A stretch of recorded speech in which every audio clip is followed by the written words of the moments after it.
FD पर धांसू ब्याज दरें। ये 5 बैंक दे रहे हैं 9% तक का ब्याज। फिक्स डिपॉजिट भरोसेमंद निवेश का विकल्प।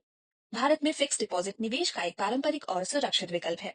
अगर आप ज्यादा रिटर्न की तलाश में हैं, तो स्मॉल फाइनेंस बैंक आपके लिए बेहतर साबित हो सकते हैं। ये बैंक आमतौर पर बड़े बैंकों की तुलना में 1% तक ज्यादा ब्याज दरें देते हैं। साथ ही 5 लाख रुपए तक के निवेश पर आपका पैसा DICGC इंश्योरेंस के तहत सुरक्षित रहता है। कौन से बैंक दे रहा है सबसे ज्यादा ब्याज? नीचे दिए गए 5 स्मॉल फाइनेंस बैंक 9% तक की ब्याज दरों के साथ निवेशकों को आकर्षित कर रहे हैं। यूनिटी स्मॉल फाइनेंस बैंक ब्याज दरें 4.50% से 9.0% तक।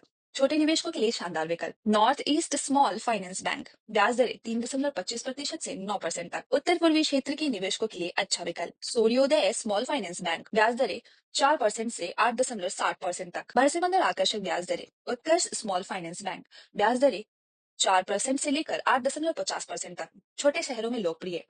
शिवालिक स्मॉल फाइनेंस बैंक ब्याज दरें 3.50% से 8.55% तक। स्थिर और भरोसेमंद विकल्प। टैक्स और टीडीएस की जानकारी। टैक्स एफडी से मिलने वाले ब्याज पर टैक्स लागू होता है। टीडीएस सीमा एक वित्तीय वर्ष में 40,000 रुपए से अधिक ब्याज पर टीडीएस कटेगा। सीनियर सिटीजन के लिए यह सीमा 50,000 रुपए की है। निष्कर्ष, अगर आप सुरक्षित और अच्छे रिटर्न वाले निवेश विकल्प की तलाश में हैं, तो इस स्मॉल फाइनेंस बैंक की एफडी योजना पर जरूर विचार करें। Bureau report, times bull.